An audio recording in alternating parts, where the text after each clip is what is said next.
Okay, it's time for another Space Nerds in Space development update. It's April 2014.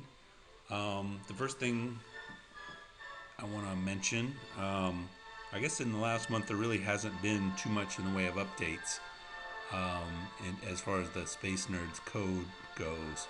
I don't know, it's just the nature of uh, a small, very small group of people working on a game in their spare time for fun. Sometimes you lose a little momentum and things slow down a little bit. That's okay. I'm sure things will pick up when we get back in the mood to write some code.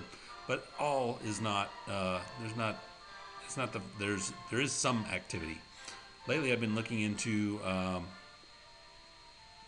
some techniques to sort of emulate computational fluid dynamics. So in particular, one paper called curl noise for procedural fluid flow. And in this, you take Perlin noise and you treat it as a height field, and then you find sort of contour lines of constant height, and those become your flow lines. And then you take some particles and dump them in there and impart the velocity of these flows to them and drag them around and paint pretty pictures. And so that's what you're looking at right here is my attempt to do this kind of procedural fluid dynamics simulation of a sort, although it's a very crude simulation is too strong a word. Fakery would be a better word. But anyway, I'm trying to do this on the surface of a sphere, and I'm having some difficulties. I actually didn't do it on the surface of a sphere. I did it on 6 faces of a cube, with the cubes kind of being positioned in Perlin noise, in a 3D Perlin noise field, and as particles go over the edge of one face, they go onto the other one. But this left some kind of strange artifacts that are difficult to get around. And if you want to do other things like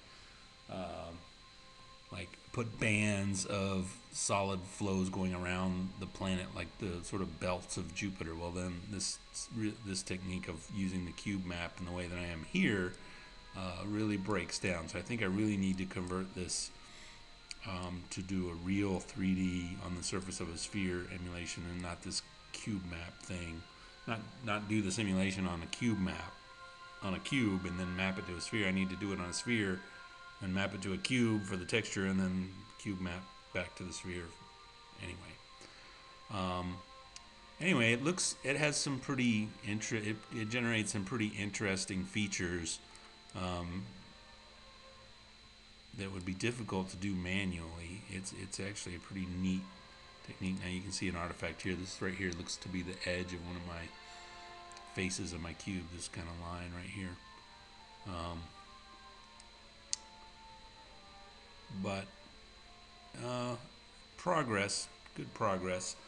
And then another thing I want to talk about is this is the Wombat. Now you notice it has lights now, which is new. I don't believe it previously had lights, so that's pretty cool. So those are the 2 flashiest things I know about that's new since the last time. One other thing I did is I added a shield effect, so when your ship is hit or you hit another ship, there's a kind of glowing green ball that materializes around the ship for a short period of time and then kind of fades away. And it has it's oriented, it has a sort of impact point that fades out around the edges. All in all, I'm not totally sure I like the effect. I mean, it feels like a good idea, but I'm not sure that I like the way it looks. I think I might like it better without it. So that may be only temporary. I may dispense with that if I decide I don't like it. What else? I guess that's about it for the updates. I'm going to put up some pictures of some of the other 2D fluid flow experiments that I've done. So that's it for now.